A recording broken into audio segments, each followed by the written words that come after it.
나의 입술의 모든 말과 나의 입술의 모든 말과 나의 마음의 묵상이 주께 연락되기를 원하네. 그분은 우리의 생명과 반석이 되십니다. 생명이 되신 주, 흔들림 없는 반석이 되신 주, 반석이 되신 주. 나의 입술의 모든 말과 나의 입술의 모든 말과 나의 마음의 묵상이 주께 연락되기를 원하네. 그분은 우리의 소망이 되십니다. 소망이 되신 주, 우리의 능력이 되신 주, 능력이 되신 주.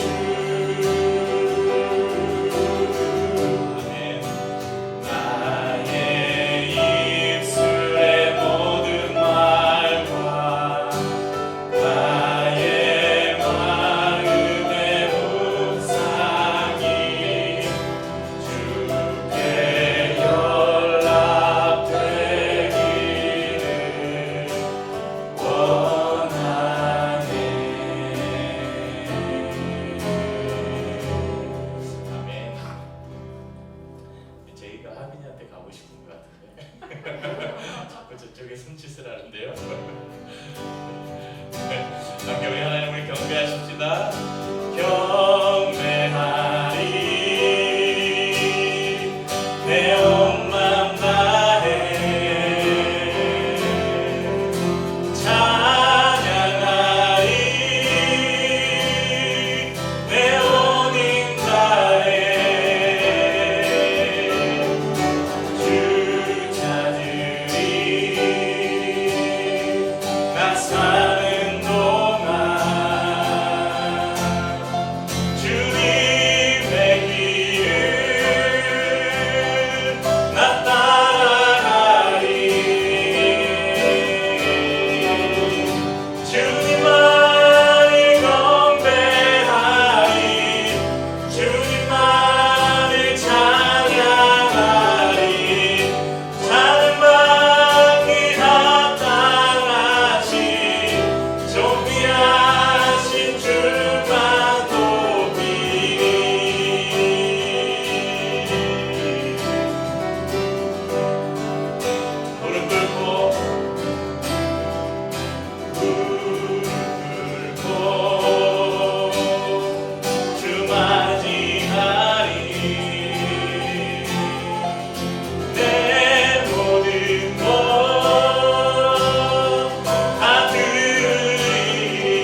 기뻐하리 나주 안에서 기뻐하리. 네, 우리 좀 숨이 차고 힘들지만 기쁨으로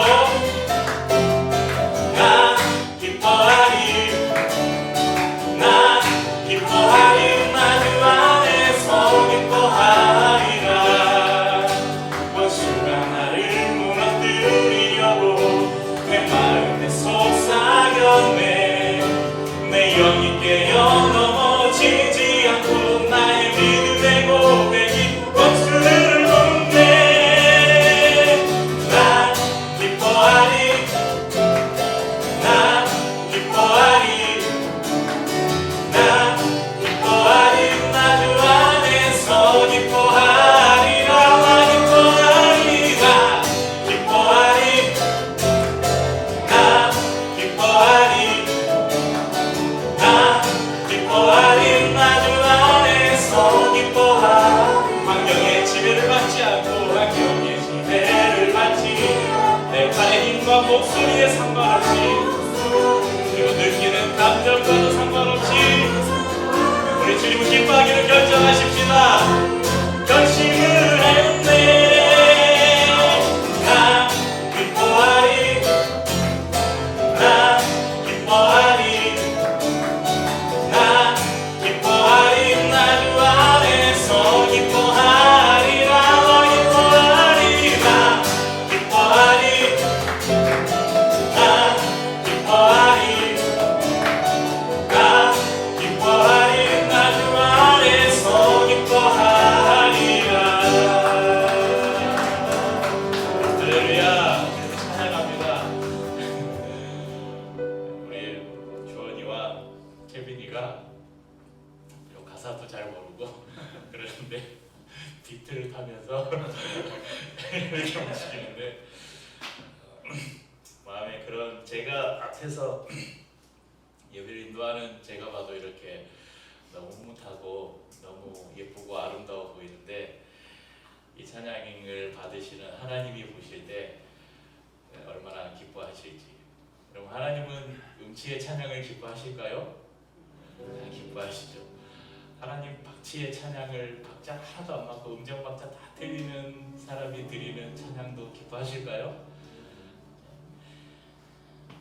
우리의 노래의 어떠함에 상관없이 우리의 음악 수준의 어떠함과 상관없이 그 마음에 하나님을 경외함으로 하나님을 예배하는 사람들의 찬양을 하나님이 기쁘게 받으십니다. 오늘 저희가 카톡에 공지해 드린 것처럼 영어로 된 노래를 하나 부를 텐데요. 네, 발음이 좀 이상하다고 웃지 마시고 설교를 시작하면서 이 찬양의 가사를 제가 자세하게 설명을 드릴 겁니다. 오늘 제가 좀 설교의 자료로 이 찬양을 같이 부른다고 생각하시면 될 것 같고 오늘 나눌 말씀에 또 아주 중요한 포인트들이 이 찬양의 가사 안에 담겨 있습니다. 그래서 한번 불러보죠. When music fades, all is stripped away, and I simply come,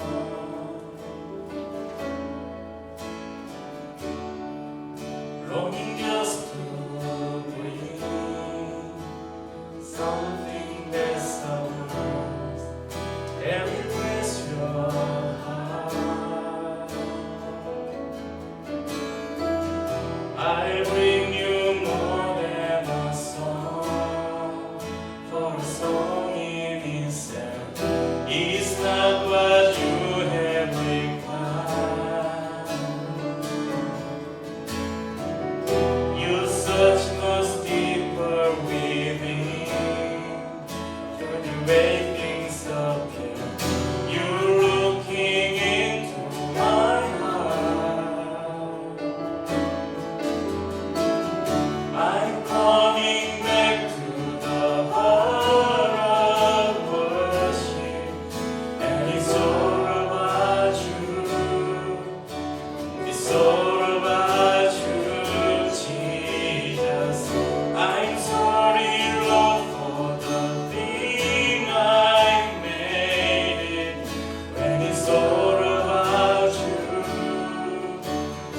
all about you, Jesus. 2절은 안 하고 1절만 다시 한번. When the music fades, all is stripped away, and I simply come,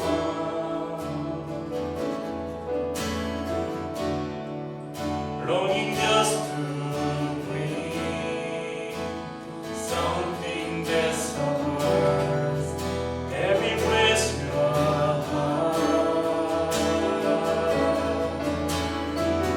I bring you more than a song, for a song in itself is not what you have required. You search much deeper within, through the way things appear. You're looking into my heart. I'm coming back to the heart of worship, and it's all about you. It's all about you, Jesus. I'm sorry, Lord, for the thing I made, when it's all about you.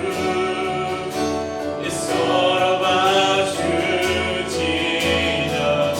I'm coming back to the heart of worship, and it's all about you. It's all about you, Jesus. I'm sorry, Lord, for the thing I made, when it's all about you.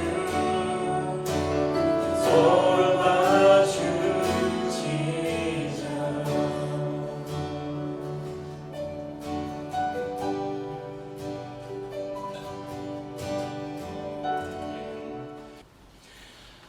네, 오늘 제가 찬양 부르면서 번역곡이 아닌 원곡 그대로를 한 곡 불렀습니다.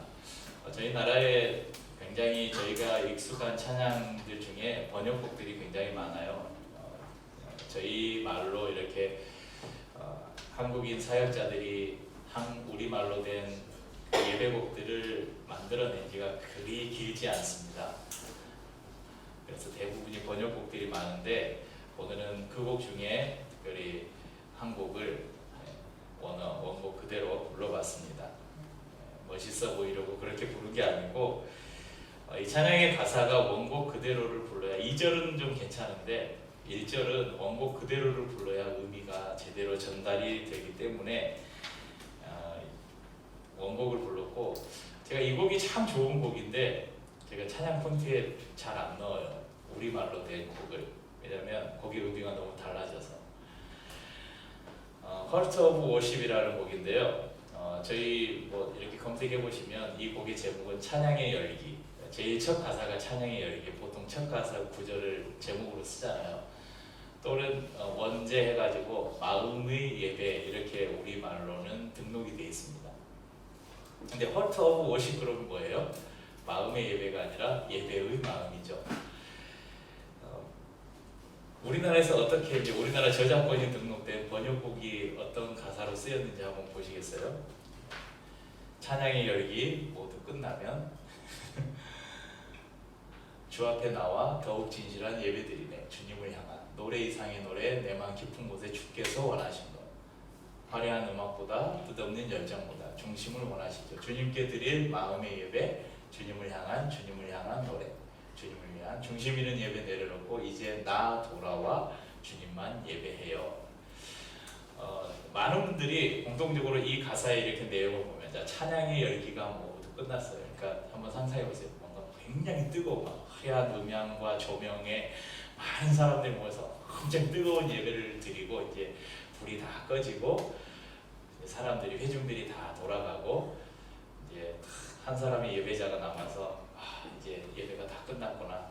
이제 나는 조용하게 다시 주님 앞에 나와서 다시 주님 앞에 나아가는 그런 좀 이미지로 번역이 됐어요. 그런데 이 곡의 원래 이 가사의 의미는 좀 다릅니다.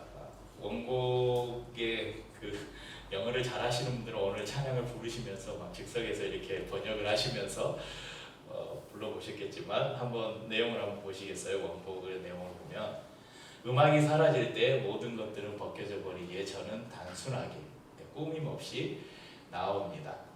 당신의 마음을 기쁘게 할 가치 있는 어떤 것을 오직 드리기를 갈망하면서 저는 당신께 노래 이상의 것을 드릴 것입니다. 왜냐하면 노래 자체는 당신이 요구하는 것이 아니기 때문입니다. 당신은 겉으로 나타나는 방식들을 관통하여 그 안에 있는 훨씬 더 깊은 것을 찾으십니다. 당신은 제 마음을 감찰하고 계십니다.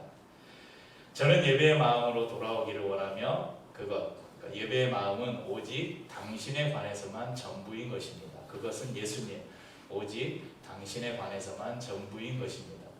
저는 제가 그것인 양 꾸며낸, 그러니까 이것이 예배인 것처럼, 예배의 마음인 것처럼 꾸며낸 것들, 그것에 대해서 주님께 회개합니다. 그것이 오직 당신에 관해서만 전부인 것임을 생각하면, 그것이 오직 예수님, 오직 당신에 관해서만 전부인 것을 생각하면, 이런 가사입니다. 이 가사의 내용을 좀 더 자세하게 이해하기 위해서는 이 곡이 어떻게 만들어졌는지를 좀 배경을 저희가 들어보면 이 가사가 어떤 가사구나 조금 더 이해할 수 있을 거예요. 이 곡은 영국의 유명한 예배 인도자인 매트 레드먼이라는 사람이 만든 곡인데 매트 레드먼의 곡을 여러분들이 몇 곡은 익숙한 곡이 있을 거예요. 주의 이름을 찬양해 주 이름 찬양 공의 강물 흐르는 이런 곡 들어보셨을 거예요. 또 나의 왕 앞에서 노래하며 춤을 춰 들어보셨나요? 이런 곡이 있고 영국이 굉장히 많은 예배 집회들과 또 전 세계를 투어하면서 많은 예배자들에게 영향을 주고 있는 그런 예배 인도자인데 그와 그의 팀들이 이렇게 이제 많은 사역들을 하면서 어느 날 그걸 느낀 거예요. 야, 우리가 너무 음악에 집중하고 있지 않나? 우리가 너무 테크닉에 지금 집중하고 있지 않나?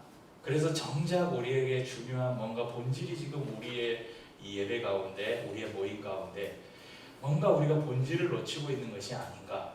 그런 공통된 그런 질문들을 갖고 그럼 우리가 여기에서 우리의 악기를 내려놓기는 그건 짭이라고 하는데 우리의 악기를 내려놓고 기타 한 대로만 가지고 몇 주간 예배를 드린 거예요.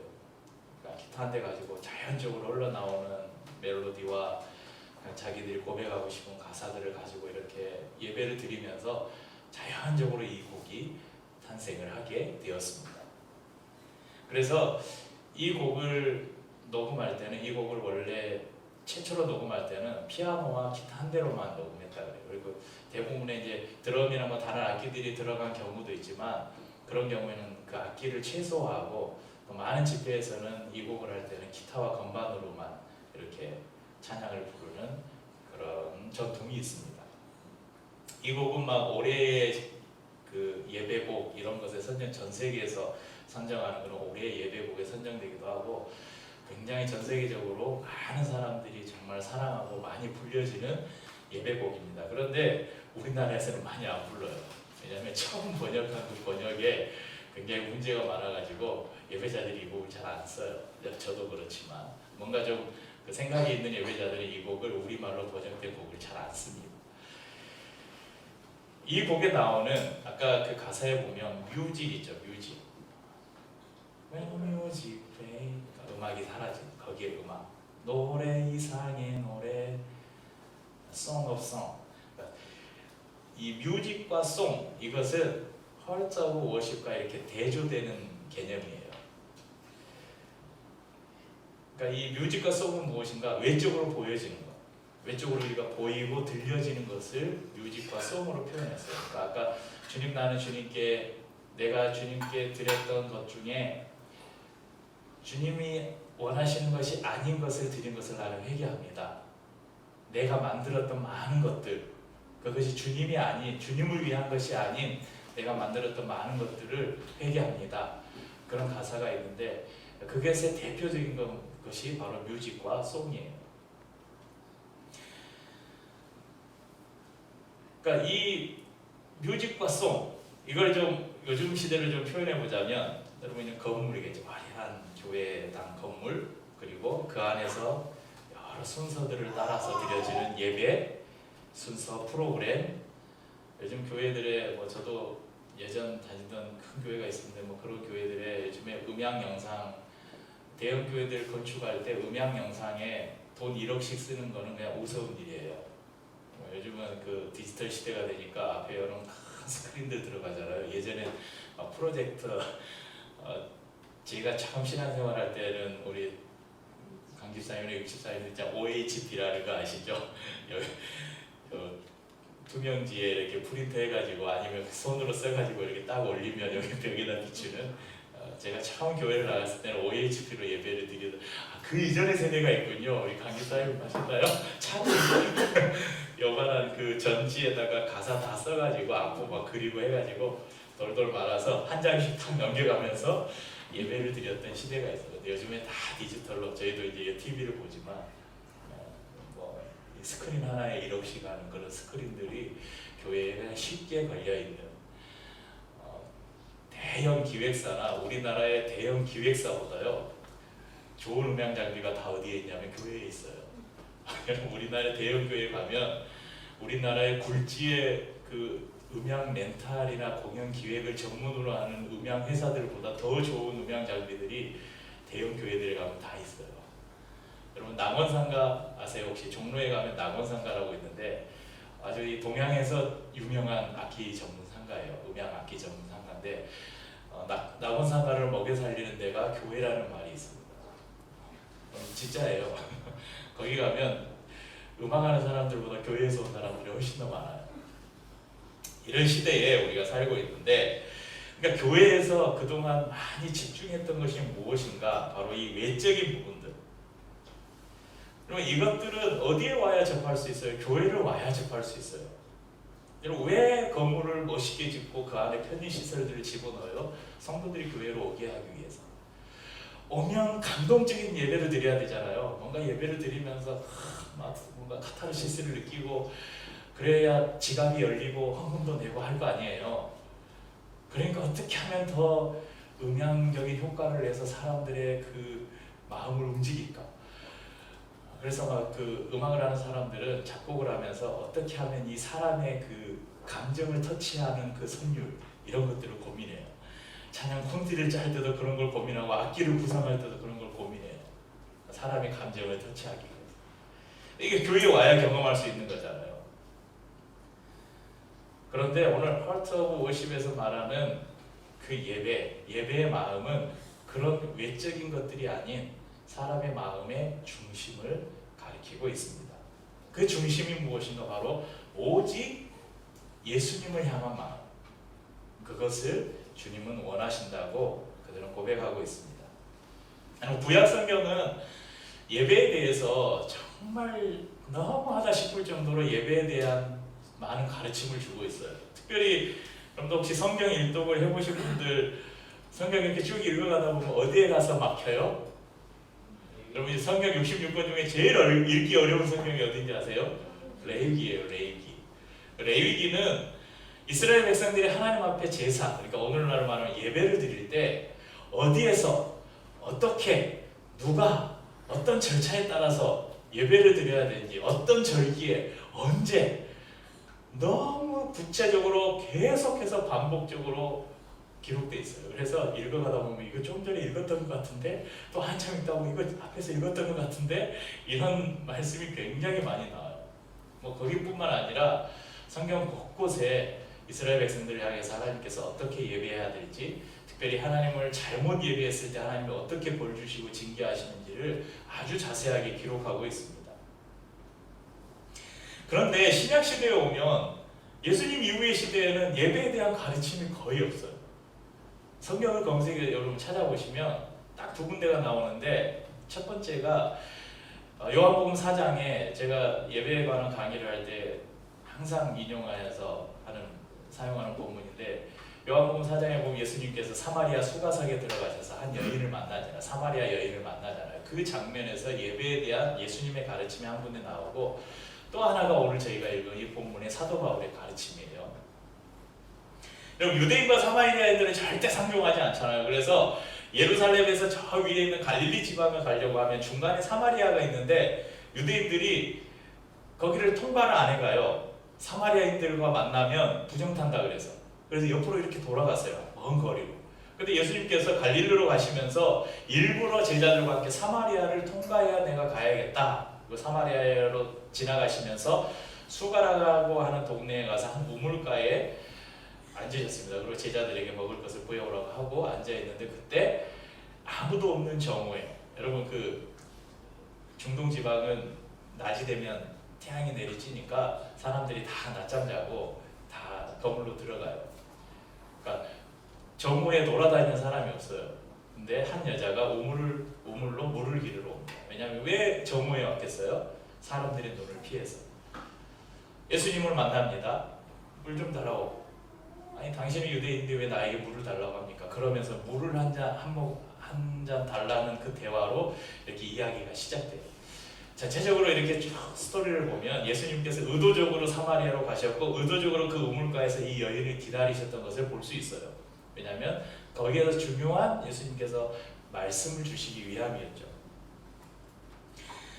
이야기가 물에서 뭘로 바뀌냐면 예배로 대화가 전환됩니다. 요한복음 4장 19절 20절에 보면 여자가 이르되 주여 내가 보니 선지자로소이다. 예수님께서 이 여자를 깨뜨려 보고는 야, 네 남편이 지금 5이나 있네. 그러니까 이 여자가 동네에서 김서방하고 살다가 헤어지고 이서방하고 살다가 헤어지고 이렇게 한 거예요. 그러니까 여러분 동네 사람들이 얼마나 싫어했겠어요. 그러니까 아무도 없는 정오에 물길로 온 거예요. 사람들 앞 피해서. 그러니까 예수님은 그걸 다 깨뜨려 보고 있는 거예요. 야, 지금 사는 남편도 네 남편이 아니네. 그러니까 이 여자가 자신의 상황을 너무 잘 아는 거 보고 당신은 선지자입니다. 그럼 내가 옛날부터 가지고 있던 궁금증이 하나 있는데 우리 조상들, 그러니까 사마리아인들은 이 산에서 예배, 이 산은 그리심산이에요. 그리심산에서 예배를 거기에 성전에 북이스라엘이 거기에다 성전을 만들었거든요.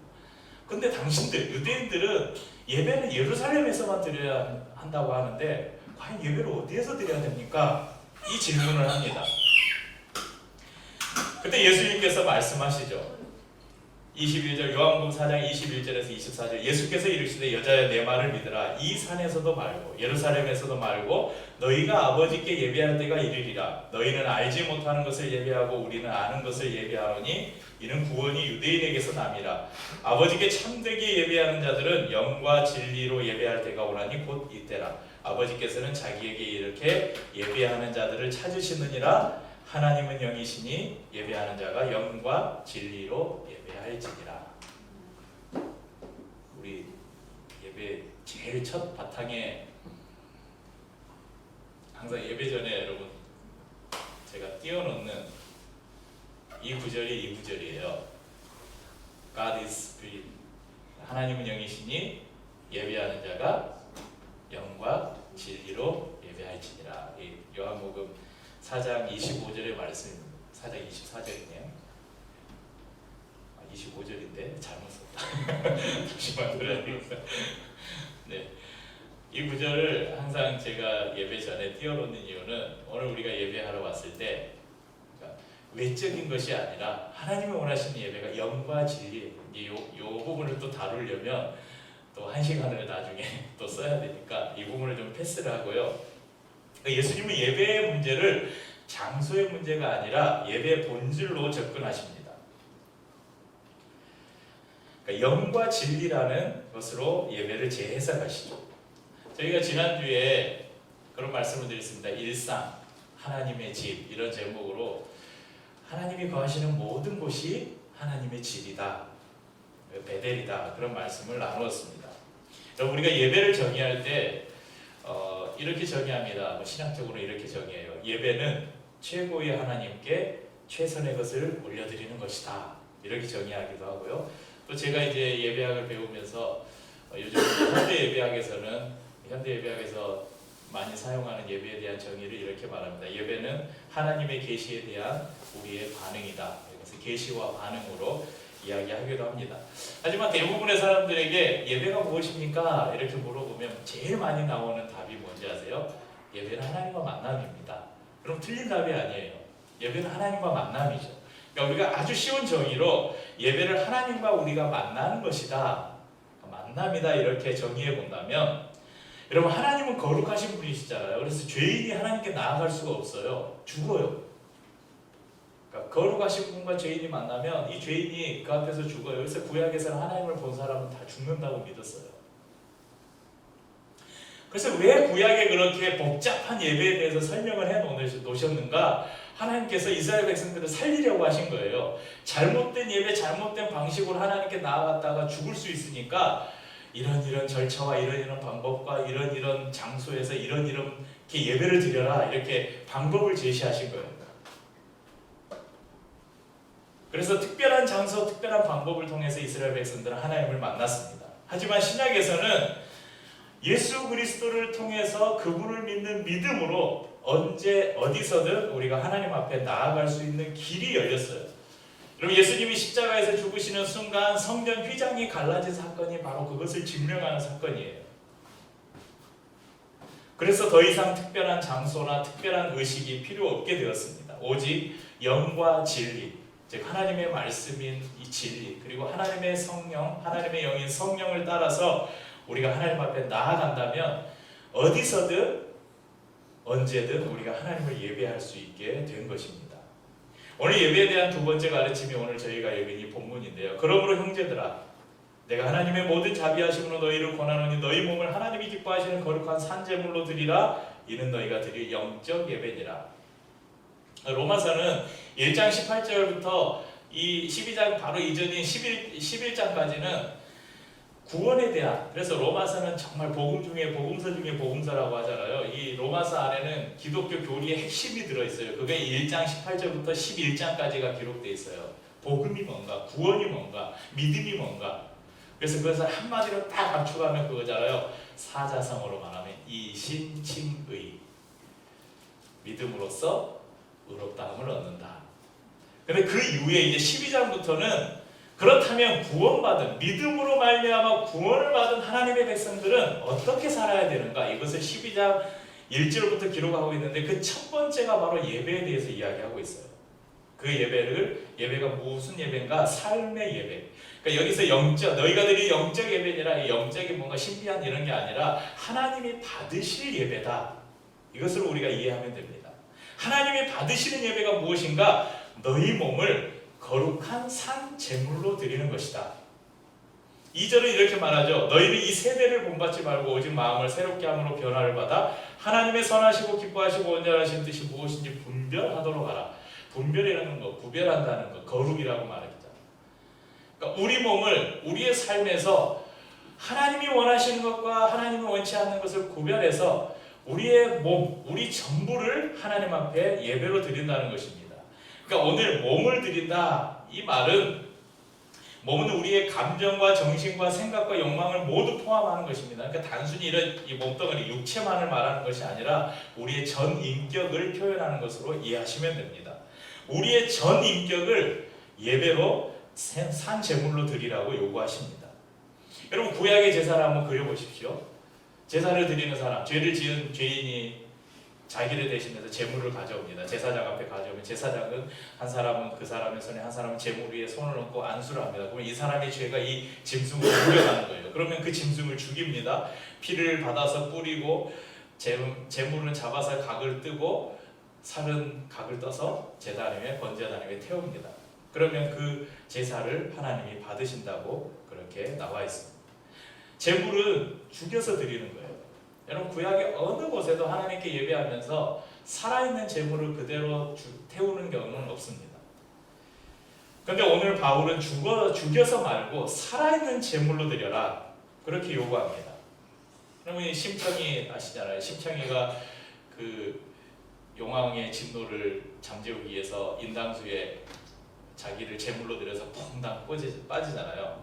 야, 그렇게 그냥 우리가 하나님을 위해서 우리가 그냥 퐁당 빠져서 죽어버리면 쉬울 텐데 그게 아니에요. 죽은 제사 말고, 죽어서 드리는 제사 말고 살아있는 제물로 제사를 하래요.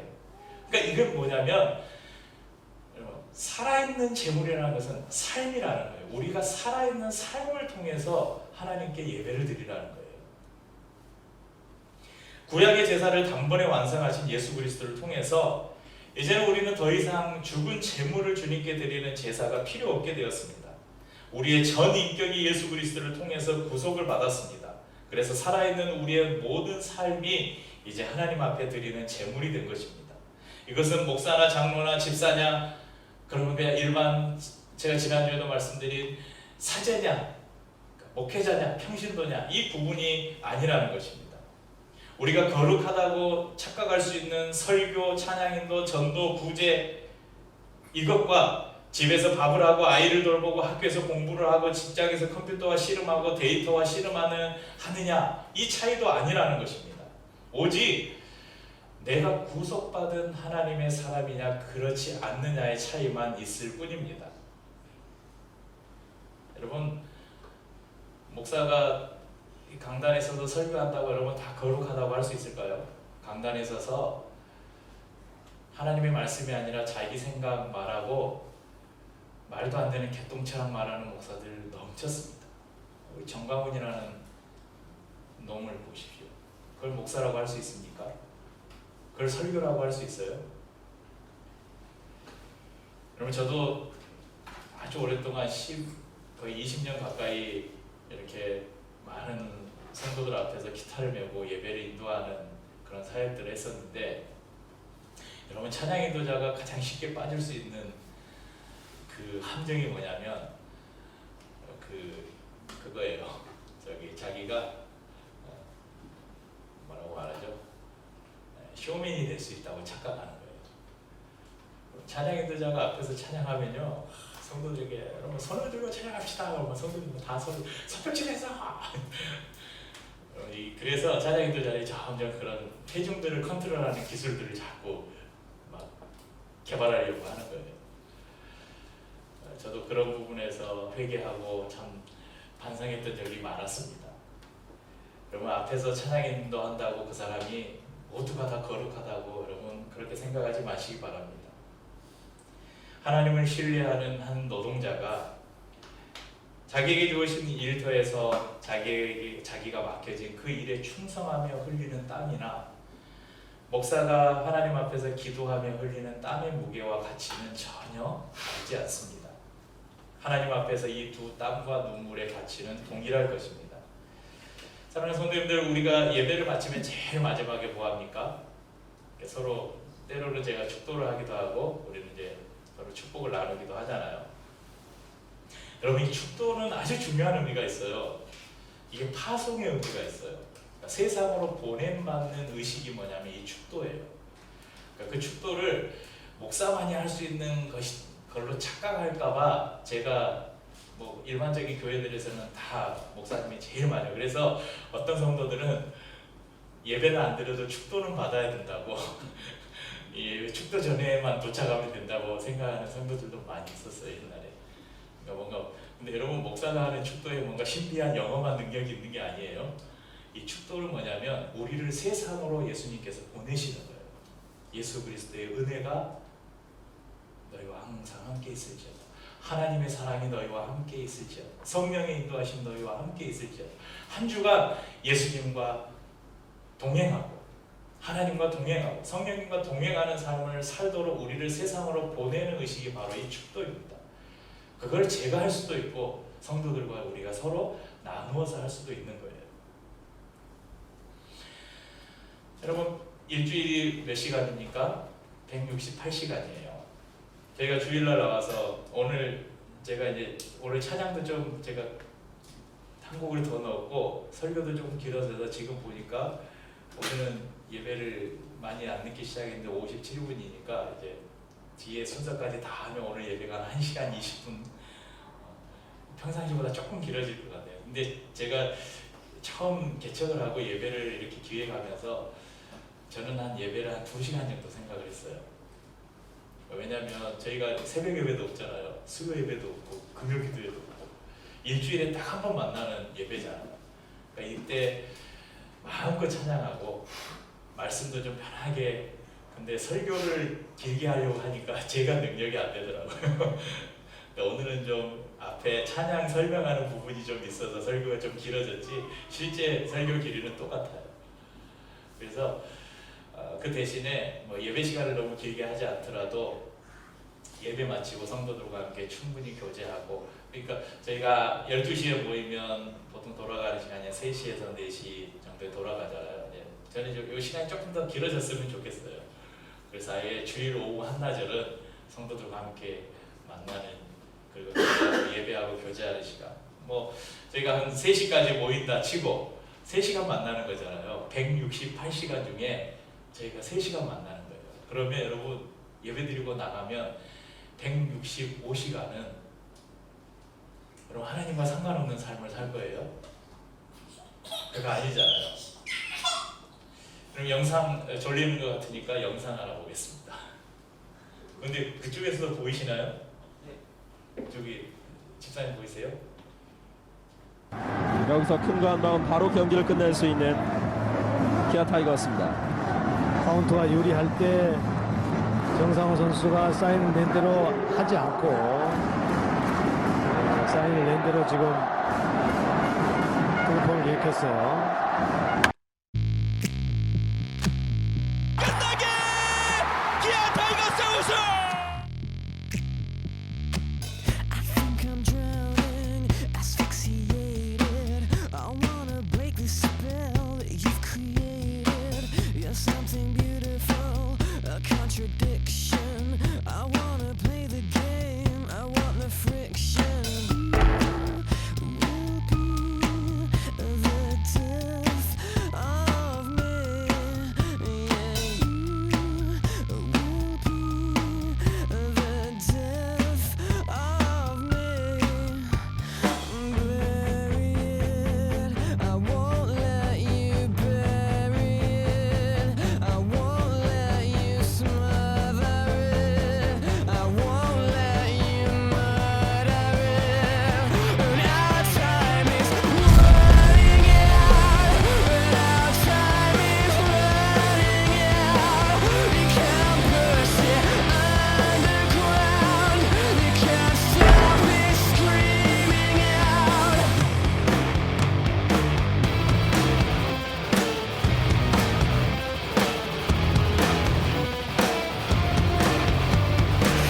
I wanted freedom, bound and restricted. I tried to give you up, but I'm addicted. Now that you know I'm trapped, sense of elation. You never dream of breaking this fixation. You will squeeze the life out of me. Bury it, I won't let you bury it. I won't let you smother it. I won't let you murder it.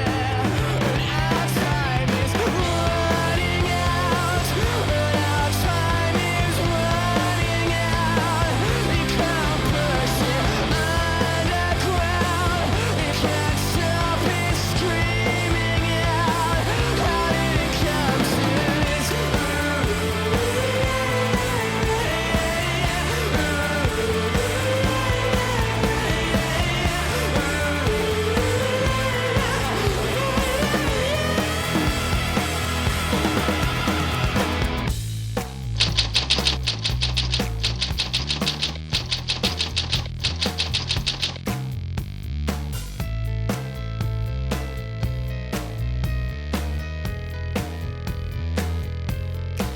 Yeah, you will suck the life out of me.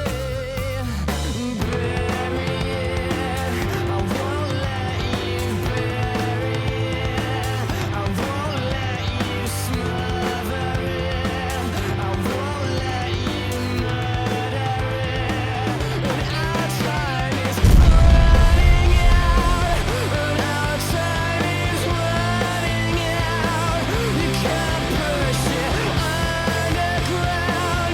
You can't stop it screaming out. 한국인들 한방 참 좋아하잖아요. 로또만 당첨되면, 야, 내가 사놓은 이 땅 건물 몇 배만 뛰면 내 인생 한 방에 바뀔 수 있어. 그런 심리 때문에 카지노를 찾고 경마장을 찾고 복권방을 찾고 그렇습니다. 너도 나도 인생 역전을 꿈꿉니다. 하지만 인생 역전은 그렇게 쉽게 일어나지도 않을 뿐더러 어떻게 한 방으로 인생이 바뀌었다고 해서 그 인생이 절대 행복해질 수 없습니다. 여러분 그 뉴스에도 심심찮게 나오잖아요. 로또 복권 1등에 뭐 몇백억 뭐 이렇게 당첨됐다가 몇 년 후에 그 복권 1등 당첨자들의 10년 후 이걸 이렇게 삶을 조사해 보니까 행복하게 사는 사람이 거의 없더라. 여러분 신앙도 마찬가지입니다. 40일 금식 기도를 한다고 어떤 뭐 영험한 분이 인도하는 집회에 가서 은혜를 받는다고 이게 꿈인지 현실인지 분간도 안 될 만큼 열정적으로 찬양하고 예배하는 특별한 집회, 뭐 특별한 수련회, 특별한 새벽기도. 그래서 우리 교회는 막 특별 이런 말 많이 붙잖아요. 특별 새벽기도에 그냥 기도해야 하려면 그냥 기도해야지 무슨 특별 새벽기도회라는지. 그런 집회에 참석한다고 갑자기 내가 영적인 사람이 되는 게 아니에요. 갑자기 내 인생이, 내 신앙이 갑자기 바뀌는 경우는 없습니다. 영상에서 보신 것처럼 투수가 한 경기를 승리하기 위해서 하루에도 수천 번의 피칭을 하고 타자가 홈런 한 방을 치기 위해서 하루에도 수백 번, 수천 번씩 스윙 연습을 하면서 훈련하듯이 날마다 우리에게 주어진 삶의 자리에서 주어진 일에 충성하고 하나님과 동행하며 살아갈 때 우리의 삶은 조금씩 하나님을 닮아가는 것입니다.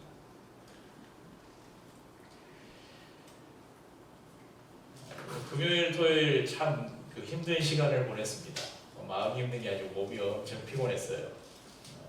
갑자기 원두가 떨어져서 로스팅을 꽤 많이 해놨고 또 레슨하면서 또 여기 우리 아가들 위해서 장판을 깔고 또 이제 6월 4일에 연주회 준비하면서 애들도 중간중간 또 같이 합주도 연습해주고 또 이제 그 아이들도 연주회 하면 프로필 사진도 찍어야 돼서 지금 토요일하고 오늘 예배 끝나고 나서 이틀에 몰아서 지금 애들 10몇 명 지금 사진을 찍고 막 그런 일들이 겹치면서 육체적으로 굉장히 힘들었습니다.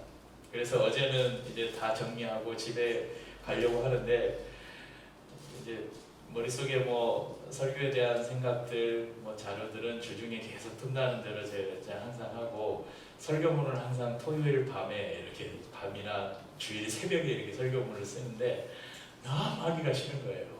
할 수만 있다면 이번 주는 좀 건너뛰면 안 될까? 누구 대신해 줄 사람 없을까? 그런데 광고에서도 나오더라고요. 학교 가기 싫다고. 야, 너 선생이야. 설교하기 싫은데 하나님이 너 목사야. 그래서 어쩔 수 없이 준비를 했습니다. 다행히 다음 주와 그 다음 주는 2주가 건너뛰는구나. 2주는 그것의 위로를 받으면서 마음을 다잡고 말씀을 준비했습니다. 땀 흘려가면서 커피를 먹고 청소기를 돌리고 걸레질을 하고 행주를 빨고 카메라 셔터를 누르고 여러분 그런 거 말고 나도 토요일날 이렇게 오후 되면 아니면 금요일날 좀 되면 서재에 이렇게 딱 들어가서 성경책 펴놓고 주석 펴놓고 참고서적들 잔뜩 펴놓고 우리 성도들에게 어떤 영의 양식을 먹일까 수시간씩 고민하면서 설교를 준비하는 나도 그런 목사면 좋겠다 그런 생각이 잠시 들었어요. 그런데 금세 생각을 고쳐먹었습니다. 그럼 지난주 우리가 함께 봤던 영상에 나왔던 자막을 혹시 기억하십니까? 하나님은 사무실에서 영광을 받으실까? 하나님은 주식 거래를 할 때 영광을 받으실까? 하나님은 동료와의 대화에서 영광을 받으실까?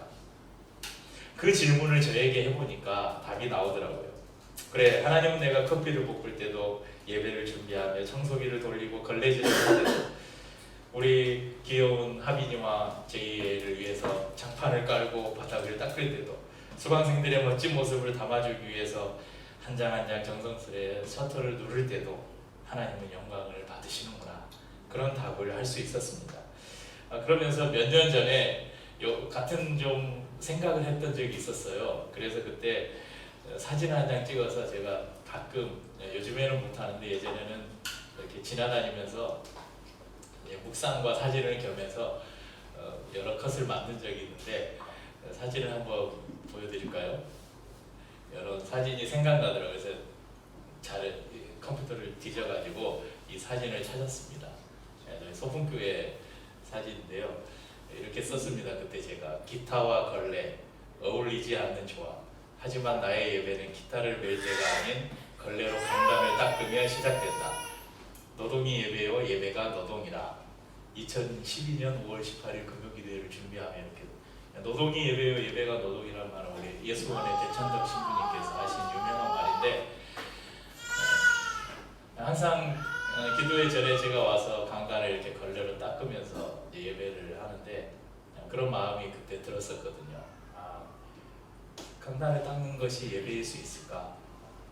그래, 이것도 예배지. 내가 기타를 메고 성도들과 함께 기도회를 시작할 때가 아니라 내가 주님을 위해서 걸레질을 하는 그 순간도 하나님이 받으시는 예배이구나, 그런 생각을 했었습니다. 그래서 함께 나누기 위해서 사진을 한번 찾아봤었는데요. 오늘 여러분 우리 일상의 두 번째 시간을 나누었습니다. 그리고 우리가 하나님과 함께하는 모든 일상, 하나님이 거하시는 모든 것이 하나님의 집이라고 말씀드렸고 그 하나님과 만나는 것이 예배라고 한다면 우리는 모든 삶의 현장에서 하나님을 만나고 하나님을 예배할 수 있습니다. 그러니까 우리가 주일날 1시간, 2시간 모여서 드리는 이 예배로 끝이 아니라 우리의 예배는 이 교회 문을 나서는 순간 다시 시작되는 것입니다. 여러분의 일상과 오늘 드리는 주일 예배가 끊어지지 않고 항상 이어지는 은혜가 있기를 바랍니다. 여러분의 모든 일상이 하나님이 거하시는 곳이고 그곳이 하나님을 예배하는 곳임을 기억하고 일상이 예배의 현장이 되시기를 주의 이름으로 축복합니다. 따스한